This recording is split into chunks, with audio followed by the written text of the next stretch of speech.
aujourd'hui, on va parler d'infections fongiques invasives en réanimation, pas forcément appliquées au traumatisme, mais infections fongiques un petit peu de façon générale.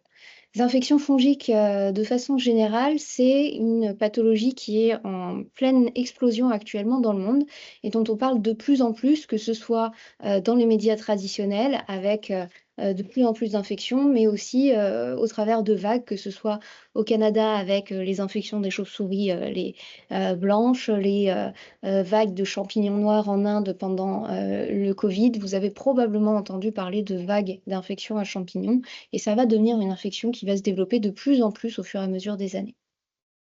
Donc les champignons, la classification est assez simple, en tout cas plus que celle des bactéries. Vous avez trois types. Les types levures, globalement, donc les levures vont regrouper les candidats et les cryptocoques, pas grand-chose d'autre, qui ont une forme, donc levure qu'on connaît, qui est plutôt arrondie, et qui, lorsqu'ils sont infectieux, vont développer une forme avec des pseudo-filaments, qui ne sont pas des vrais filaments, qui sont juste en fait des extensions de la levure initiale.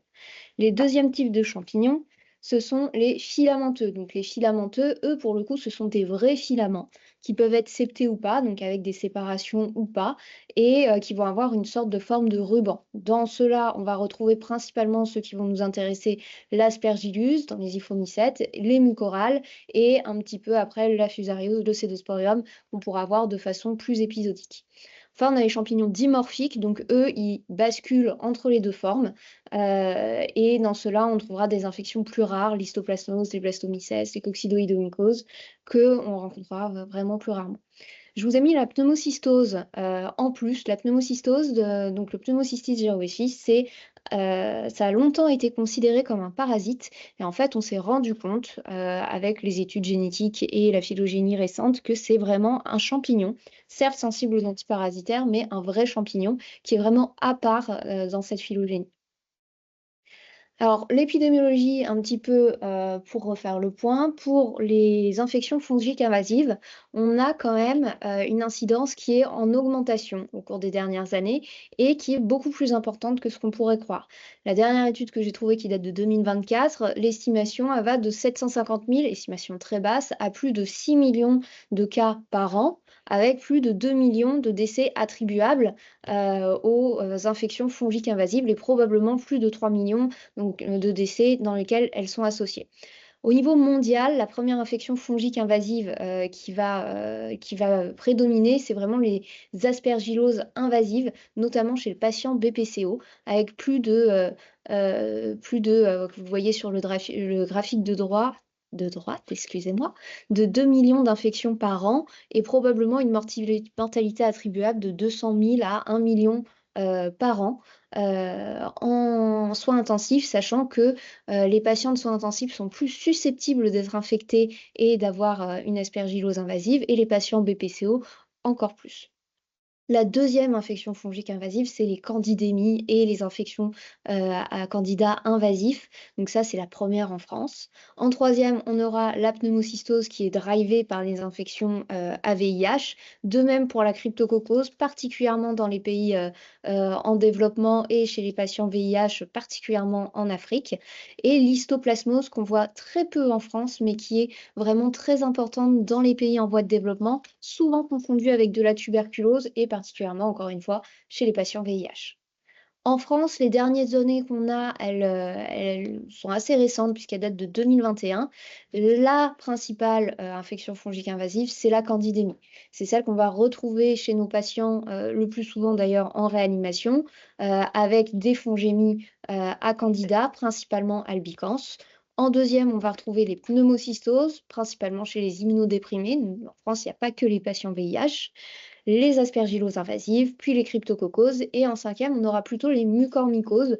Alors, on n'est pas les seuls à avoir des mucormycoses, hein. L'incidence en France, elle est d'à peu près 0,1 pour 100 000 par an. En Inde, on a des disparités très régionales. En Inde, elle est de 12 patients par 100 000 patients par an. Donc, il y a vraiment des grosses différences d'incidence dans le monde. Avec une grosse mortalité imputable, même en France, des infections fongiques invasives, c'est quand même près de 30 de mortalité si vous êtes infecté avec un champignon. Alors, quels outils diagnostiques on va avoir pour ces infections? Déjà, comme pour les infections bactériennes, on va avoir la culture, l'examen direct et l'anapathe. Ça va nécessiter des prélèvements de qualité qui doivent être répétés. Sur des sites stériles, ça va nous permettre de faire des diagnostics d'infections fongiques invasives prouvées. Sur des sites non stériles, ce sera toujours des probables. Il y a des sensibilités qui sont variables. Comme vous le voyez, le LBA, c'est 30 à 50% de sensibilité. Donc, c'est des examens qu'il va falloir répéter parce qu'on n'est pas sûr de trouver le pathogène du premier coup et que passer à côté, potentiellement, ça augmente fortement la mortalité. Les hémocultures, par exemple, pour les quantitémies, il faudra les répéter à plusieurs reprises avec des hauts volumes d'hémoculture pour réussir à mettre en évidence le candidat. Donc l'examen direct, on va utiliser différents réactifs qui vont nous permettre de mettre en évidence les champignons. Ce ne sont pas les mêmes que ceux qu'on utilise pour les bactéries. Donc si vous avez une forte suspicion, il faut le préciser au bactériologiste. Par exemple, le cryptocoque, si vous ne le cherchez pas avec une encre de Fine, vous ne le trouverez jamais. En anapathe, il y a des possibilités d'immunohistochimie, de PCR qui vont nous permettre de mettre en évidence les pathogènes également. Alors là, je vous ai mis quelques petits exemples à l'examen direct. Ici, on a du candida albicans, donc une levure simplex. Ici, on a du candida avec des pseudofilaments. Donc, vous voyez qu'il commence à envoyer ses bras dans un contexte où il est virulent. Là, on a... Qu'est-ce que vous pensez que c'est? Pardon? Un antifongigrame. Non. Là, ce sont enfin, c'est un champignon. Pardon? Ça doit être des levures, non? C'est une levure, tout à fait. Elle est ronde. Et tout autour, on voit qu'il y a une zone qui ne prend pas. Et c'est plutôt noir. C'est un examen à l'encre de Chine. Et donc, vous voyez que la capsule du cryptocoque qui empêche la prise de l'encre de Chine. Et donc, c'est des cryptocoques. Ici, c'est un blastomyces, donc une levure un petit peu plus rare. Là, on a des coccidoïdomyces, vraiment beaucoup plus rares. Et on passe aux filaments. Donc là, vous avez des filamenteux. Ici, c'est plutôt soit de l'aspergillus. Là, il est septé, donc oui, c'est de l'aspergillus. Ici, une tête aspergillaire, donc vous voyez, qui fait vraiment comme un bouquet qui va disséminer ses spores. C'est comme ça qu'on voit que les filamenteux sont aussi en voie d'infection. Et là, c'est la pneumocystose qu'on voit donc par immunofluorescence. Les cultures, donc c'est mieux de les faire sur des milieux spécifiques. Donc le milieu spécifique pour la culture des champignons, c'est le milieu de Saburo, dans lequel il va y avoir des antibiotiques qui vont inhiber la croissance des bactéries.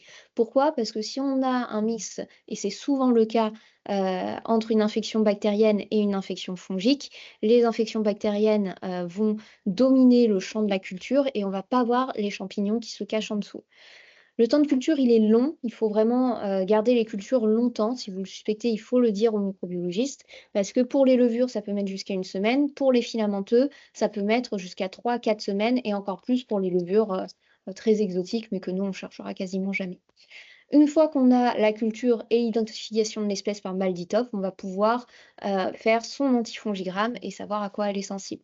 Les hémocultures, même combat.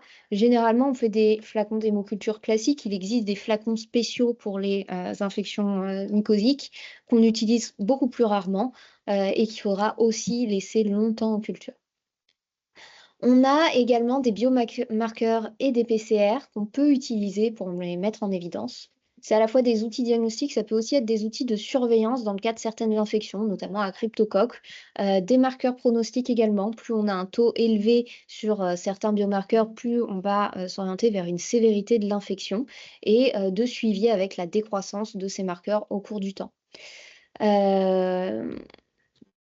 Donc, le premier biomarqueur qu'on va étudier, c'est GXM. GXM, c'est un anticorps qui est spécifique de Cryptocoque néoformans et qu'on va pouvoir utiliser sur le sérum, le plasma ou sur le LCR. C'est important pour les méningites à cryptocoque parce que vous avez juste un TDR à faire sur votre LCR et vous savez tout de suite s'il y a une potentialité d'une infection à cryptocoque. Donc, c'est des TDR ou des tests ELISA qui peuvent être semi-quantitatifs.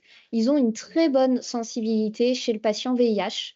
Et donc, du coup, un anticorps GXM qui est négatif chez le patient VIH, il élimine complètement la cryptococose. Ce n'est pas du tout le cas chez le patient VIH parce qu'on est à 86% de sensibilité. Vous savez donc que ce n'est pas fondamentalement tout à fait exhaustif. Le deuxième marqueur, c'est le galactomannan. Alors, on en a fait un il n'y a pas longtemps dans le service. Le galactomannan, c'est un polysaccharide qui est assez spécifique de l'aspergillose, qui est libéré par l'aspergillus au cours de sa croissance, qu'on va détecter par ELISA, pareil sur sérum, sur LCR et également sur LBA. Donc, on va pouvoir le rechercher.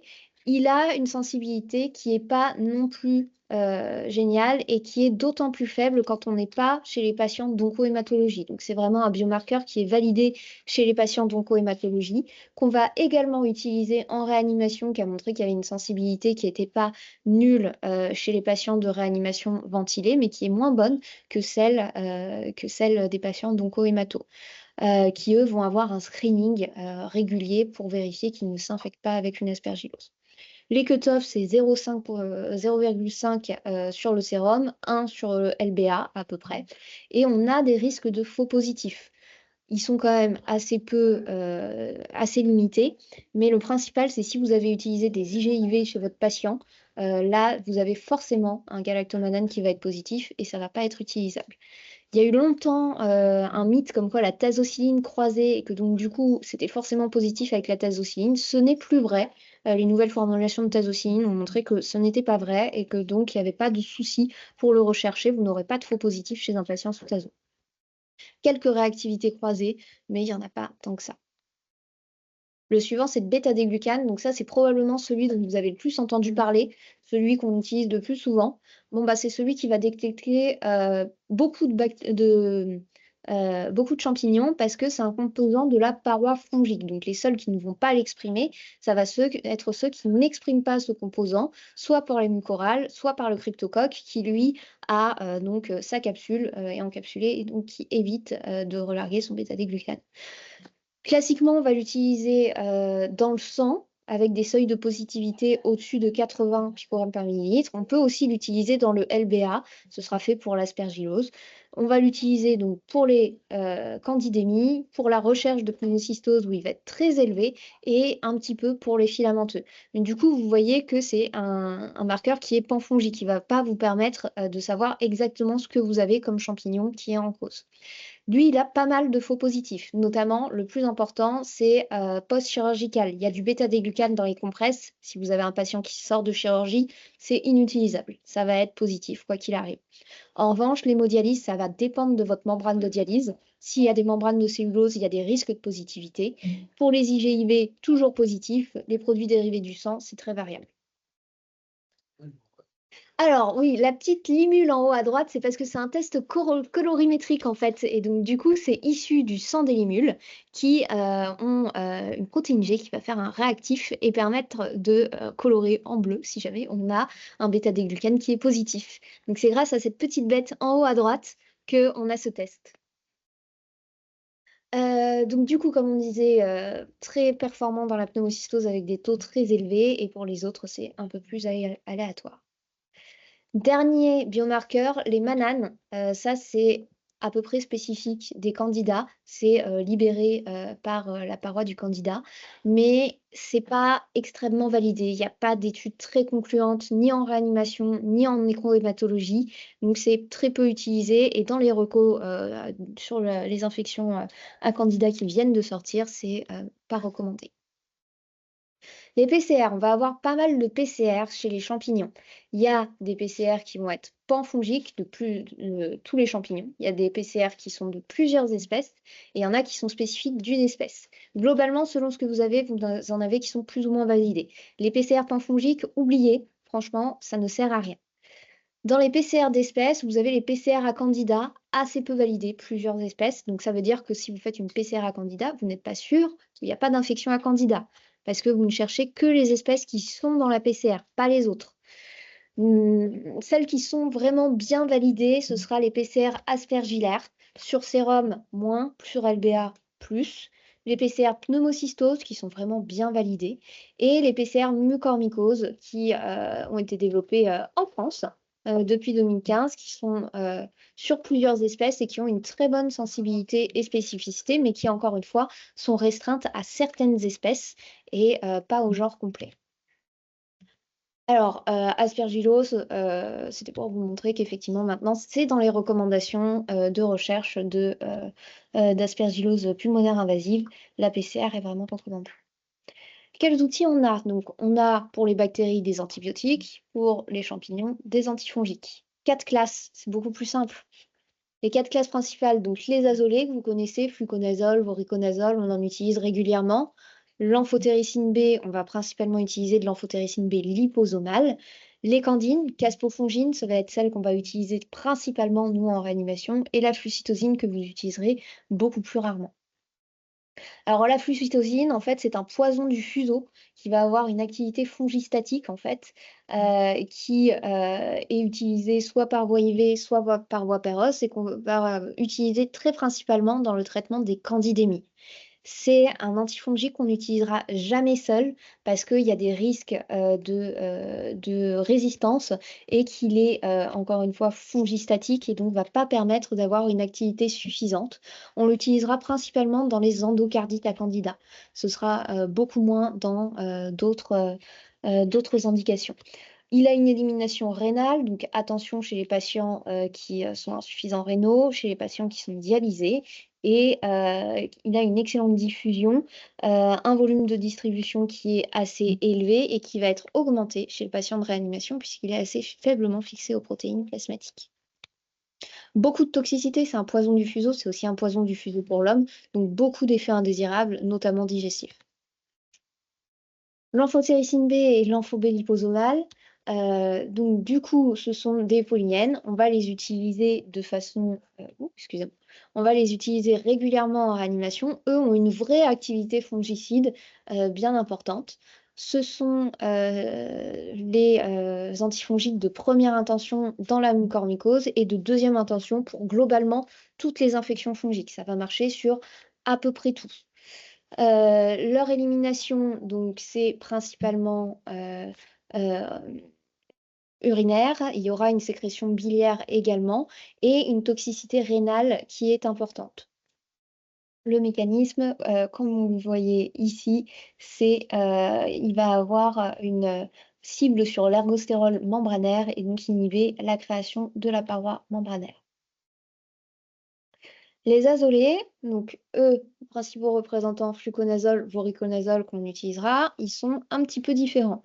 Eux, ils vont inhiber la synthèse de l'ergostérol au niveau cytoplasmique. L'ergostérol étant impliqué dans la paroi fongique, ça va empêcher la régénération de la paroi fongique et d'où un effet qui va lui aussi être fongicide. C'est une famille qui a plusieurs représentants qui sont assez différents. La majorité, ils ont un métabolisme qui est hépatique, sauf le fluconazole, qui a un métabolisme qui, lui, est rénal et qui peut être dialysé. C'est des antifongiques qui sont temps dépendants, qui ont une très bonne biodisponibilité, ils sont pas mal fixés aux protéines plasmatiques et donc ils vont être peu sujets aux variations de volume de distribution, sauf le voriconazole. Le fluconazole, on va surtout l'utiliser en relais dans les infections fongiques. Attention si on a un patient qui est insuffisant rénal dialysé, mais pas de problème pour les insuffisants hépatiques. À l'inverse, le voriconazole, lui, il est extrêmement variable. Sa pharmacocinétique n'est pas prédictible d'un patient à l'autre, ni même chez un même patient d'un jour à l'autre. Donc c'est un antifongique pour lequel il faudra faire des dosages répétés pour son adaptation. Il y a un métabolisme hépatique et une toxicité qui est hépatique, mais qui est également assez diffuse avec de neuropathies importantes, des troubles de la perception des couleurs et des cancers cutanés à distance qu'il faudra prévenir si vous mettez votre patient sous voriconazole. Les échinocandines, celles qu'on utilisera le plus, donc la caspofongine, et le petit dernier, c'est la résafongine, qui est intéressant parce que lui, il a une demi-vie de 7 jours, donc c'est une injection tous les 7 jours, peut-être un peu moins maniable en réanimation, on manque un petit peu d'études pour savoir à quel point il a un effet rémanent chez les patients de réanimation, mais en tout cas, c'est beaucoup plus pratique que la caspofongine qui s'administre uniquement par voie IV et donc nécessite une hospitalisation beaucoup plus prolongée. C'est un métabolisme qui est hépatique avec donc du coup une toxicité hépatique pour ce médicament, mais qui reste assez stable même si on a des altérations faibles du métabolisme hépatique. Il y a pas mal d'interactions avec la caspofongine, notamment avec les immunosuppresseurs, ce qui nous intéresse peu en réanimation, mais va beaucoup intéresser les patients d'oncohématologie. Ça, c'est deux petits tableaux, celui-ci et le suivant, que vous pouvez récupérer du diaporama et qui vont vous donner en fait les sensibilités des différents germes, les principaux germes qu'on va retrouver aux antifongiques. Donc les candidats, vous voyez principalement du candida albicans, vous voyez que c'est sensible à tout, c'est parfait. Mais quand on a une candidémie, ça peut aussi être aglabrata, acrusei, et là, le fluconazole qu'on utilise, eh ben, ça ne va pas fonctionner. Voire l'échinocandine, ça peut ne pas fonctionner si jamais on tombe sur un parapsilosis. La cryptocoque, donc, est bien sensible, sauf aux candines. Trichosporum, géotrichum, on va quand même rarement les voir, sauf dans les traumatismes, parce qu'il y a des infections telluriques et donc on peut avoir des infections à géotrichum, à trichosporum sur les plaies cutanées. L'aspergillus, globalement, vous utilisez du voriconazole, sauf sur le Niger. Mucormycose, alors, vous n'avez pas le choix, il n'y a que l'amphotérocine B de toute façon. Et histoplasmose, c'est beaucoup plus facile. Alors attention également, ça dépend de la diffusion tissulaire des antifongiques dépend de la zone que vous voulez traiter. Si vous êtes sur une candidémie dans le sang, tout va bien. Votre diffusion tissulaire, c'est la diffusion sanguine, donc vous avez des bons niveaux d'antifongiques. En revanche, si vous devez aller traiter une candidémie, par exemple, une candidose, pardon, digestive, vous avez une diffusion au niveau du péritoine qui est beaucoup moins importante des échinocandides, des azolées, mais également de l'amphotérocine B au niveau du péritoine que au niveau du sang. Donc du coup, il faudra peut-être augmenter vos concentrations parce qu'on sera probablement sous-dosé et avec des infections qui seront plus dures à traiter. Également pour tout ce qui est intracérébral. Ça peut être beaucoup plus difficile d'aller traiter une méningite à cryptocoque qu'une cryptococose pulmonaire. Donc il y a des tableaux qui nous disent qu'est-ce qui a été testé. Il y a encore beaucoup d'études sur le sujet parce que ce n'est pas encore totalement éclairci. Niveau des infections, face à la grosse partie. Donc les infections fongiques invasives, on va les classifier en 3 types en fonction de comment vous les diagnostiquez. Vous avez les infections prouvées. Donc les infections prouvées, c'est globalement, on a fait un prélèvement sur un site stérile et on a une histo indirecte, une culture ou une PCR qui montre qu'on a une infection fongique qui est en cours. Les infections probables, on va avoir un prélèvement qui est plus indirect, qui n'est pas stérile, donc par exemple un LBA, un ECBU, un prélèvement qui est fait en paire opératoire mais qui n'est pas une biopsie profonde. Et dans ce cas-là, il faudra également qu'on ait le terrain à risque qui va avec et une clinique et une imagerie compatibles. On dira qu'on est sur une infection probable. Enfin, les infections possibles, là, ça va être les terrains à risque avec clinique, mais avec des arguments microbiologiques qui ne sont pas encore totalement validés dans la littérature, notamment des PCR sur site non stérile, par exemple PCR sur LBA pour les mucormycoses.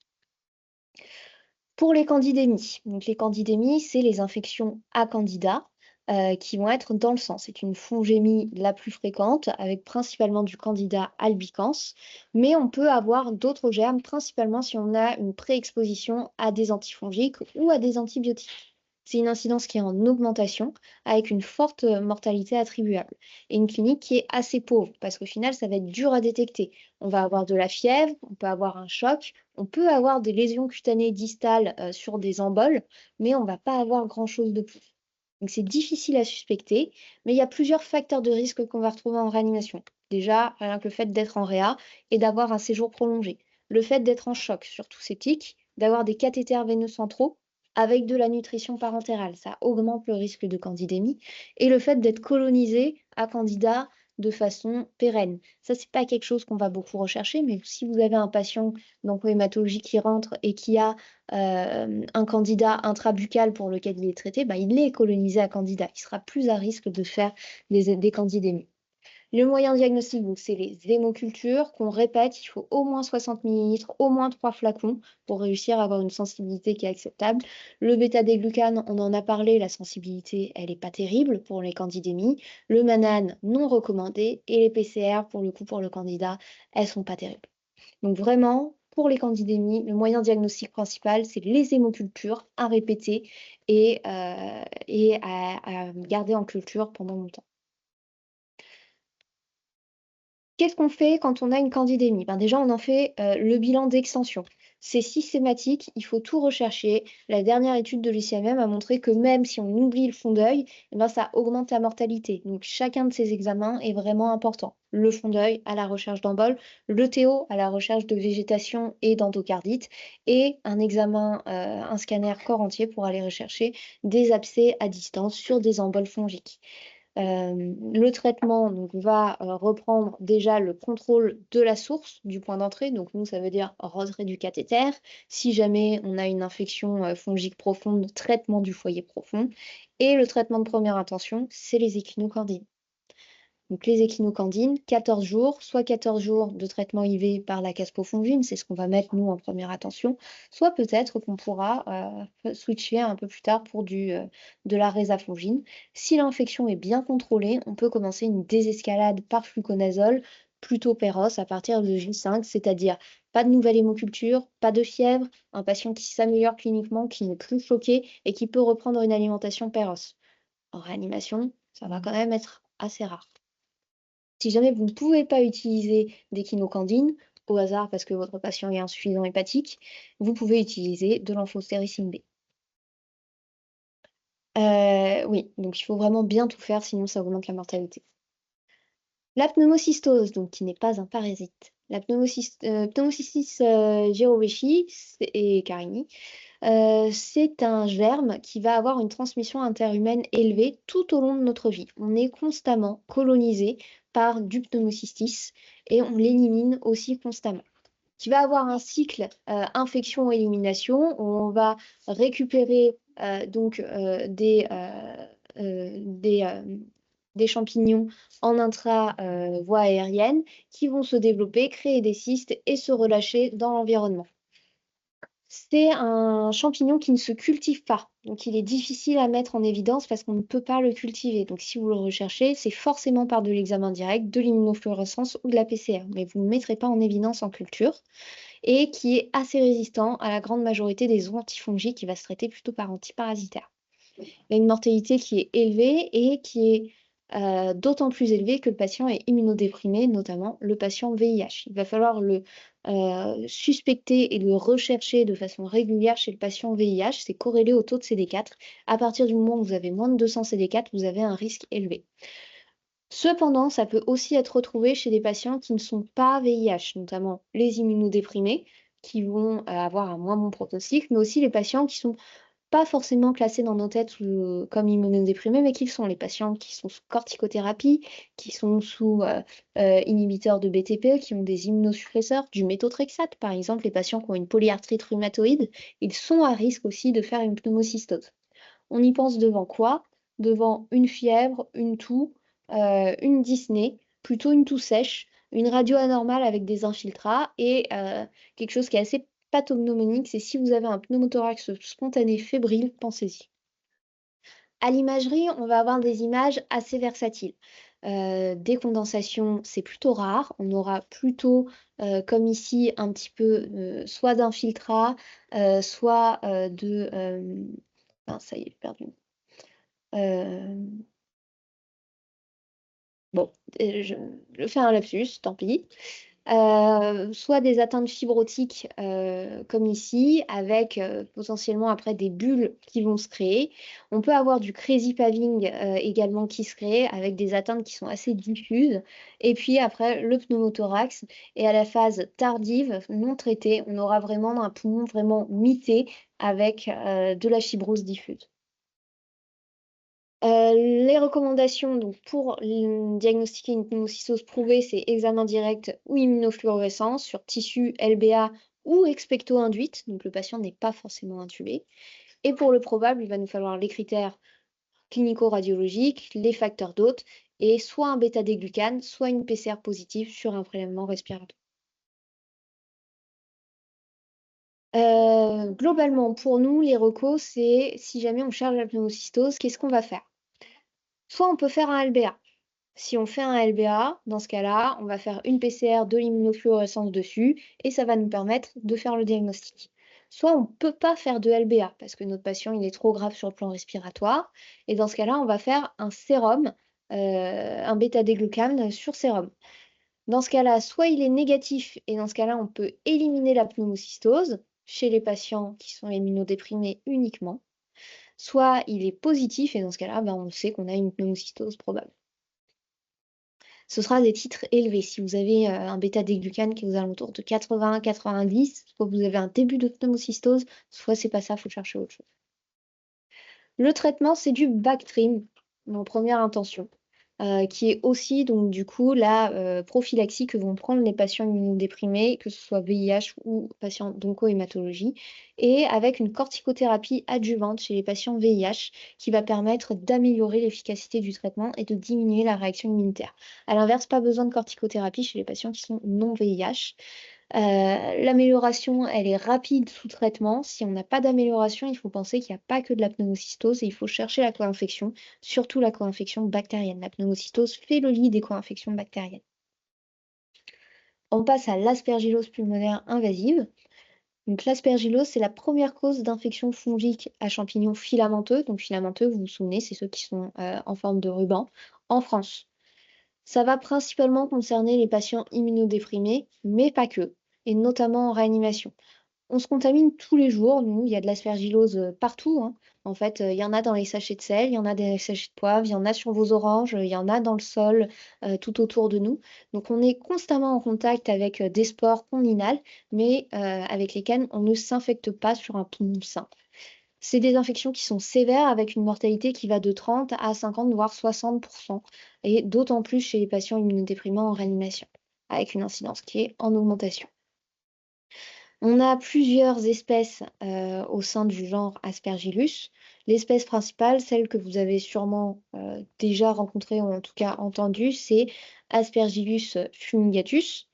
Mais on en a d'autres. Et donc, il faudra toujours faire une identification de l'espèce quand vous mettrez en évidence un Aspergillus, parce qu'on n'a pas les mêmes sensibilités aux antifongiques, comme on l'a vu selon l'espèce qui est en cause. L'aspergillus, ça peut être responsable d'autres pathologies. Là, on va parler que de l'aspergillose invasive, mais on a aussi les cavernes aspergillaires, principalement sur les patients qui ont des poumons un peu débilités, donc qui ont déjà eu une infection avec une tuberculose qui a laissé un poumon un petit peu caverneux, qui ont une BPCO, qui ont eu des affections respiratoires chroniques, et les aspergillomes que vous avez vu au cours de votre externat, c'est classiquement le grelot dans la caverne tuberculose. Il y a également l'aspergillose bronchopulmonaire allergique qu'on va beaucoup retrouver chez les patients asthmatiques et qui va entraîner des asthmes non contrôlés avec une grande inflammation des voies aériennes, une hyperoxygénie majeure et des asthmes aigus graves qu'on peut régulièrement retrouver en réanimation. C'est pas forcément une pathologie qu'on va traiter, sauf si on a effectivement des exacerbations d'asthme sévère.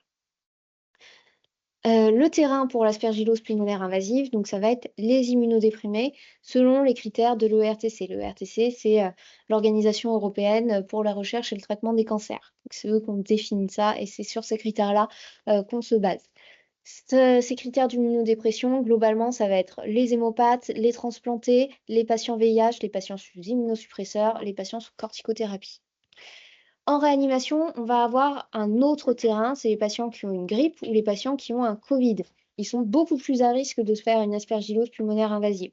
Les autres facteurs de risque, c'est la BPCO qui augmente, qui fait x3 sur le risque d'aspergillose pulmonaire invasive et les corticoïdes. Les patients en SDRA, les patients qui ont une co-infection bactérienne sont également plus à risque. Plus le patient est grave, plus il est à risque. Au final, vous voyez que quand on a un patient en réanimation, en SDRA, qui a une BPCO sous-jacente, qui a des corticoïdes, on a quand même un risque qui est beaucoup plus élevé. Et ces patients-là, on en a très régulièrement parce que les patients en SDRA, on va rapidement les mettre sous ventilation invasive. Ils vont rapidement avoir des co-infections bactériennes. On en a beaucoup qui ont des poumons pathologiques et s'ils font un choc septique, ils finissent souvent sous hydrocortisone. Donc quand même pas mal de facteurs de risque qui font le lien d'infection fongique. La clinique, donc chez un patient qui n'est pas intubé, on va avoir de la fièvre, de la toux, de l'hémoptysie, de la douleur thoracique, de la dyspnée. Chez le patient intubé, c'est plus sioux. On aura une dégradation respiratoire, parfois des aspirations qui vont être un petit peu plus hémoctoïques, mais c'est pas systématique. Et on va avoir une non-amélioration chez un patient qui est, par exemple, déjà traité pour une infection plus bactérienne et qui ne s'améliore pas malgré un traitement efficacement conduit. Pensez également, si jamais vous voyez des ulcérations au niveau nasal, un œdème périorbitaire, on peut avoir des sinusites aspergillaires qui sont concomitantes d'une infection pulmonaire. Donc ça peut être assez intéressant à dépister. En radio, on va avoir plutôt quelque chose d'assez aspécifique. Il peut y avoir des opacités alvéolaires plutôt arrondies, il peut y avoir des miliaires, on peut avoir des lésions escavées. On a, comme sur cette radiographie, des opacités. On voit quand même qu'il y a probablement une caverne sur cette radiographie thoracique, mais c'est pas systématique. Donc c'est pas forcément très différenciable à la radio thoracique d'une infection bactérienne. Au scanner, ça va déjà être un petit peu plus facile. On aura vraiment des opacités qui sont assez localisées, avec un signe du halo, souvent. Donc le signe du halo, c'est assez pathognomonique de l'aspergillose. Ça va être des opacités assez floues, assez triangulaires, plutôt distales. Et au stade tardif, on aura le croissant gazeux, la caverne, le grelot. Donc ça ressemble à ça, le signe du halo. C'est que vous avez vraiment une opacité centrale et un halo périphérique. Comment faire le diagnostic? Donc, on en a parlé, antigénémie aspergillaire, le galactomannan. On peut le faire sur le sérum ou on peut le faire sur le LBA. Les PCR, on va principalement les faire sur LBA. On peut également les faire sur ce sang, mais c'est un petit peu moins sensible. Bêta-déglucane, encore une fois, c'est validé pour l'aspergillose, mais ce n'est pas spécifique. Et bien sûr, le direct, la culture sur le SBA va permettre de la mise en évidence des filaments lucéliens. On peut également le faire sur les aspirations bronchiques et sur les ECBC. C'est plus sensible, mais c'est moins spécifique dans le sens où on peut avoir une colonisation qui n'est pas infectieuse au niveau de nos aspirations bronchiques, au niveau de notre tractus respiratoire, parce qu'on inhale constamment de l'aspergillose. Donc ça ne permet pas forcément de faire le diagnostic tout seul, mais en tout cas, ça permet de détecter un peu d'aspergillus, c'est beaucoup plus sensible. Au final, comment vous allez faire? Soit votre patient, il est immunodéprimé. Dans ce cas-là, on va se baser sur les recommandations de l'EORTC. Et là, soit vous avez une biopsie pulmonaire ou un prélèvement de liquide pleural qui est stérile, qui est positif à Aspergillus. Et dans ce cas-là, c'est sûr, vous avez une aspergillose pulmonaire invasive. Soit vous avez un patient qui a ces facteurs d'hôtes, qui a des critères clinico-radiologiques. Honnêtement, ils les ont tous, hein. Et dans ce cas-là, on va rechercher l'aspergillose sur le LBA, sur le galactomannan ou sur les PCR sanguines. En dehors des immunodéprimés, on a les patients infectés avec la grippe en réanimation. Alors, il y a eu plusieurs définitions qui ont été proposées. Globalement, ce que vous pouvez retenir, c'est il faut bien sûr les critères clinico-radiologiques et on va avoir un critère d'entrée qui est de faire une aspiration trachéale, une aspiration bronchique, et de rechercher si on a de l'aspergillus.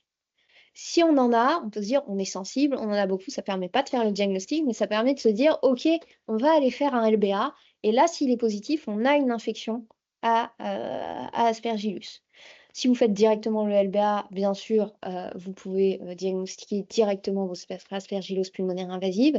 Les dernières recommandations qui sont sorties ont rajouté le galactomannan dans le LBA ou dans le sérum pour le diagnostic d'aspergillose pulmonaire invasive. Le bêta-déglucane, chez le non-immunodéprimé, il n'est pas valide. C'est que chez l'immunodéprimé. Si vous avez un Covid, alors là, c'est un peu la foire d'empoigne des critères. On en a des dizaines qui ont été proposés depuis la vague de Covid. Globalement, retenez à peu près les mêmes que ceux pour la grippe. Faites une aspiration trachéale. Si elle est positive, allez rechercher un LBA ou allez rechercher une PCR sanguine pour rechercher votre aspergillus. Le galactomannan est beaucoup moins positif chez les patients Covid que chez les patients grippés. Donc, il a une moins bonne sensibilité, notamment en sérique, et de même pour le bêta-déglucane. Pour le traitement, donc la première ligne de traitement, quelles que soient les recommandations, que ce soit l'ESID, l'EXMIN, l'IDSA, c'est le voriconazole. Donc le voriconazole en première intention, en alternative l'isavuconazole qui a un petit peu moins de toxicité rénale. En deuxième ligne, ce sera l'amphotericine B et sinon l'isavuconazole toujours en deuxième intention. Pas de place pour la caspofongine. Vous avez peut-être entendu, on peut traiter avec les échinocandines. Non, l'aspergillose ne se traite pas avec les échinocandines. Il y a des études qui parlent de bithérapie, voriconazole, candine pour avoir un effet synergique et immunomodulateur. Ça n'a pas été prouvé pour le moment.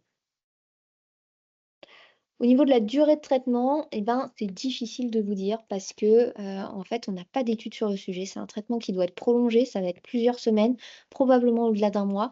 Mais au final, on va suivre l'évolution clinico-radiologique et ça va être dur d'arrêter le traitement tant qu'on n'aura pas une disparition totale des lésions et ça va mettre longtemps. Cryptococcose, on va passer un peu plus vite. Facteur de risque principal, c'est le VIH. En dehors du VIH, globalement, vous aurez pas beaucoup d'autres pathologies, les transplantés d'organes solides, les pathologies pulmonaires, attention aux inhibiteurs de BTB comme l'ibrutinib, et au voyage, notamment au Canada, où il y a plus de cryptocoques et d'infections à cryptocoques.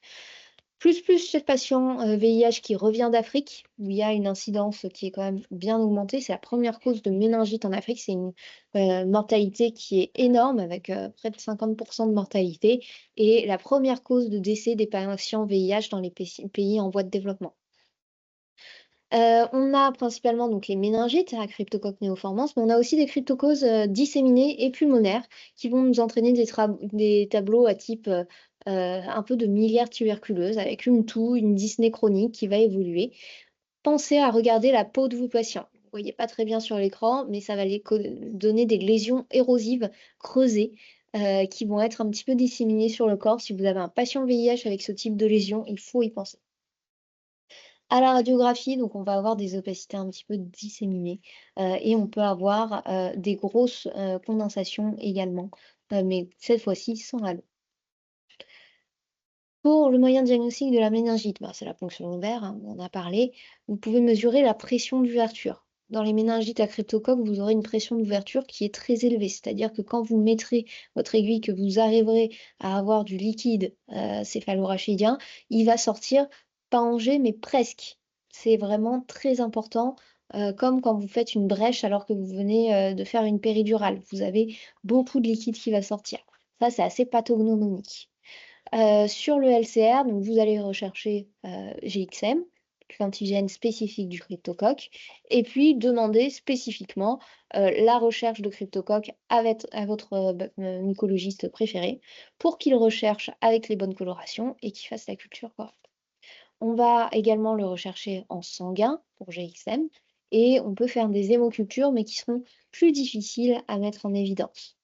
L'imagerie cérébrale reste très importante pour mettre en évidence la présence des lésions. Attention aux patients non VIH, il a des symptômes qui sont différents du patient VIH. Beaucoup moins de fièvre, beaucoup moins de symptômes méningés et il va avoir également des diagnostics plus difficiles parce qu'on va avoir des moyens diagnostiques qui vont être mis en défaut.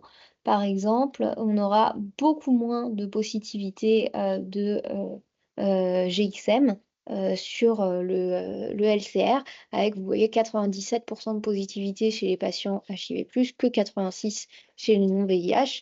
Beaucoup moins de positivité des cultures également et les directs. Donc, beaucoup plus difficile à mettre en évidence. Pour la cryptococcose, le traitement, c'est assez simple, c'est l'amphobé liposomale, associé avec de la flucytosine. C'est l'autre indication de la flucytosine, donc toujours en association, pour permettre de traiter efficacement. C'est un germe qui est difficile à traiter et qui va nécessiter un traitement de minimum 2 semaines, mais qui peut être prolongé dans les cas notamment de patients non VIH avec des abcès ou des cryptococomes, on appelle ça, un traitement qui peut être prolongé jusqu'à plusieurs semaines, voire plusieurs mois. Attention, les patients VIH, si on a une cryptococose neuroméningée, une méningite, on n'introduit pas tout de suite les antirétroviraux. Sinon, on a un risque d'IRIS, donc de réaction immunitaire inappropriée à la restauration immunitaire, et ce qui va énormément aggraver les symptômes neurologiques de nos patients. Donc, pas d'antirétroviraux précocement, on les introduit qu'à 4 à 6 semaines après. Les mucormycoses, c'est mon petit préféré. Les mucormycoses, c'est un champignon filamenteux qui lui aussi va se retrouver dans tout notre environnement. On en a partout, il y en a autour de nous, et vous en avez sûrement déjà vu. La mucormycose, c'est ce champignon blanc, par exemple, qui va venir manger vos fraises. Vous avez des fraises qui sont très belles avec un tout petit truc blanc dessus, et le lendemain, votre fraise, elle est entièrement mangée. Et bien, ça va faire exactement la même chose sur le poumon et sur les tissus du patient. Donc c'est vraiment un germe qui est très agressif, qui va entraîner une angio-invasion, une nécrose tissulaire majeure et qui a une mortalité extrêmement élevée. Donc on a plusieurs espèces avec des mortalités ou en tout cas des virulences qui sont différentes selon les espèces et des localisations différentes. Ça, c'est une petite tête mucorale. Vous voyez qu'effectivement, c'est un filament qui lui aussi a des têtes qui sporulent. L'incidence en France, elle est de 0,1 à 0,4 par 100 000 habitants par an. C'est pas énorme, mais c'est en augmentation. Il y a des disparités régionales, il y en a plus dans le sud de la France qu'il y en a dans le nord, et il y a notamment des disparités régionales dans le monde. C'est 12 cas par 100 000 habitants par an en Inde, ce qui est vraiment énorme. Également une saisonnalité, on en aura plus à la fin de l'été, après les périodes chaudes. En France, on a une étude récente qui nous a refait un état des lieux des terrains euh, affectés par la mucormycose. Donc, en premier lieu, les hémopathes, toujours, avec 65%, mais pas que, et notamment ceux qui nous intéressent, les traumatisés, qui peuvent s'infecter en fait parce que ils vont être traumatisés, il va y avoir une contamination cutanée par de la mucormycose qui sera sur le sol, dans l'environnement, et ça va infecter les plaies et entraîner des infections profondes. Les brûlés, encore plus, il y a une vraie disruption de la barrière cutanée et ils sont très susceptibles à ce type d'infection. Les transplantés d'organes, un petit peu, et les diabétiques. Les diabétiques, eux, ils vont avoir des infections au niveau du nez. C'est les mucormycoses nasopharyngées dont vous avez sûrement déjà entendu parler. Donc, rhino-orbitocérébrale, c'est celle-ci. Ça va entraîner des infections donc au niveau du nez, une sinusite, une nécrose donc, que vous allez voir au niveau du nez, au niveau de l'œil, et qui va continuer de manger en quelque sorte les tissus, comme ça mange les fraises, jusqu'à des infections au niveau cérébral, des abcès cérébraux. Ça procède par continuité. Les infections pulmonaires que vous retrouvez majoritairement, c'est 50% des mucormycoses quand même, vous allez avoir plutôt des condensations pulmonaires, des signes du halo inversé. Ça va être parlant assez vite cliniquement. Une dégradation respiratoire, on va avoir des hémoptysies, on va avoir des crachats purulents et un patient qui va être très difficile à maîtriser sur le plan ventilatoire. Vraiment assez varié, et le halo inversé, donc ce que vous voyez, c'est la condensation plus périphérique, et je n'arrive pas à retrouver le nom de ce signe radiologique, je suis désolée. Comment? Exactement, du verre dépoli central. Donc ça, c'est vraiment pathognomonique de la mucormycose. Il n'y a pas d'autre pathologie qui donne ça. Cutanéo-articulaire, donc principalement chez le trauma, c'est quand même 20% des mucormycoses, et ça va donner des nécroses cutanées. Donc vous avez une plaie qui va ensuite être nécrotique et progressivement extensive. Ça peut aussi être profond, et dans ce cas-là, on ne le voit pas. Donc vous allez avoir un choc qui va être difficile à maîtriser, un patient qui reste infecté, qui reste inflammatoire, vous ne savez pas pourquoi, il passe en chirurgie et tout est nécrosé en profondeur, vous pouvez arracher les fibres musculaires à la main, ça va les avoir complètement mangées. Donc c'est quelque chose à vraiment rechercher et à être attentif chez nos patients traumatisés. Bien sûr, c'est un germe qui fait de l'angio-invasion, donc qui peut entraîner des mucormycoses disséminées et avec une mortalité élevée. On va penser à des triades de mucormycoses.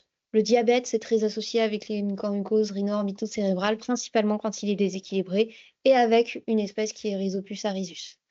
Pour la mucormycose pulmonaire, ce sera principalement chez les hémopathes, avec du Microsporus. Et pour Cutaneo articulaire, les traumatisés et les brûlés, c'est pas très étonnant, avec deux germes principaux, l'Ictemia ranosa et Mycorrhiza niloides. Les moyens diagnostiques, on n'en a pas tant que ça. Principalement la culture, le direct et l'anapathe, sur des prélèvements qu'on va essayer de faire les plus profonds possibles. Et on a les PCR. On a les PCR tissuaires sur sang et sur LBA. Le bêta-déglucane ne fonctionne pas. Vous n'avez aucun biomarqueur pour la mucormycose. Les PCR mucorales, on en a parlé tout à l'heure, elles sont bien validées. C'est ce qui permet de faire le plus de diagnostics actuellement. Sur ce graphique, vous pouvez voir qu'au cours des ans en France, on a de plus en plus de mucormycoses qui sont diagnostiquées avec une PCR positive. C'était assez peu utilisé jusqu'à sa mise en implémentation en 2015. Aujourd'hui, on a très peu de cas de mucormycose pour lesquels on n'a pas fait de PCR. Donc, ça permet un diagnostic plus précoce parce que la PCR est positive beaucoup plus précoce que les cultures et plus facile à mettre en évidence que le direct. La contrepartie, c'est qu'on a beaucoup de diagnostics pour lesquels on n'aura que la PCR. Et je pense qu'on en aura de plus en plus au fur et à mesure des ans. Le traitement, le premier traitement, s'il y en a un à retenir, c'est la chirurgie. Si vous ne faites pas une chirurgie d'exérèse, et c'est la seule mycose invasive qui est comme ça, vous n'allez pas réussir à traiter votre mucormycose. Il faut couper la partie qui est infectée, comme vous coupez votre moitié de fraise qui est en train de se faire manger par des champignons. Là, si vous avez une infection cutanée, il va falloir aller en chirurgie pour enlever toute la zone infectée, voire amputer. Et pour tout ce qui est infection pulmonaire, ça va être beaucoup plus compliqué. Rhino-orbitocérébral, c'est des gestes très délabrants, mais il va aussi falloir aller le faire en chirurgie. Pulmonaire, on fait des lobectomies, on fait des pneumonectomies, mais parfois la localisation ne le permet pas, ce qui explique aussi une mortalité plus élevée. Le traitement antifongique, c'est l'amphotericine B liposomale à des hautes posologies. Normalement, c'est 3 à 5 mg kg. Là, c'est du 10 mg kg qui est recommandé. En alternative, on a l'isavuconazole qui est validé également. La mortalité, elle va de 40 à 80% en fonction de la forme qu'on a. Globalement, on a une meilleure survie chez les traumas. C'est ceux chez qui la chirurgie, c'est plus facile à faire. Une bien moins bonne survie chez les hémopathes, qui ont beaucoup plus de formes intrapulmonaires. Donc c'était, quand vous avez dû entendre pendant le Covid, la vague de champignons noirs en Inde, c'était les mucormycoses. Il y a eu plus de 180 000 cas en Inde, donc pas si rare. L'histoplasmose, on en parle vite parce qu'on n'en voit pas beaucoup. Il faut y penser chez le patient VIH et chez les patients qui sont à risque d'exposition, notamment les non-immunodéprimés à risque d'exposition. On va le retrouver dans les sols qui sont enrichis avec des fientes d'oiseaux, les guano, les grottes. Donc si vous faites de la spéléo, si vous avez un moniteur de spéléo, vous allez être exposé, vous allez en inhaler. Vous êtes sain, donc il y a peu de risques, mais quelqu'un qui est exposé de façon exacerbée à cette inhalation peut développer une histoplasmose. C'est évidemment beaucoup plus important chez les patients immunodéprimés, notamment le VIH, avec beaucoup de cas qui sont présents en Inde ou en Afrique, et avec une forme pulmonaire après 5-10 jours d'intubation qui va ressembler à un syndrome grippal, une toux, une dyspnée. Globalement, ça ressemble à une primo-infection tuberculeuse et ça fait à peu près la même chose, avec des cavitations, avec une miliaire. Après, ça peut également disséminer, avoir des atteintes profondes, comme la tuberculose, donc au niveau viscéral, au niveau neuroméningé, avec des abcès. Il y a également des formes cutanées, avec des abcès, des papules cutanées, des ulcérations muqueuses qu'on va plus retrouver chez le VIH. Attention donc chez le patient qui revient de voyage. À l'imagerie, donc, on a dit on va retrouver une miliaire, voire des abcès profonds. Il peut y avoir des calcifications si ça dure depuis longtemps également. Le diagnostic principalement sur le LBA, mais également sur des biopsies si jamais vous avez des infections profondes, notamment neuroméningées. Et on va retrouver une levure qui est intracellulaire. C'est des petites levures intracellulaires, les histoplasmes. C'est quelque chose qui est hautement volatile. Donc, si jamais vous le suspectez, dites-le à votre bactériologiste parce qu'il y a un gros risque d'infection. Donc, du coup, ça doit être fait dans des labos avec un niveau de protection élevé. Le traitement, ça va être également l'amphotéricine B liposomale, et puis ensuite on passera sur des azolés. Petit mot sur les infections fongiques au retour de voyage.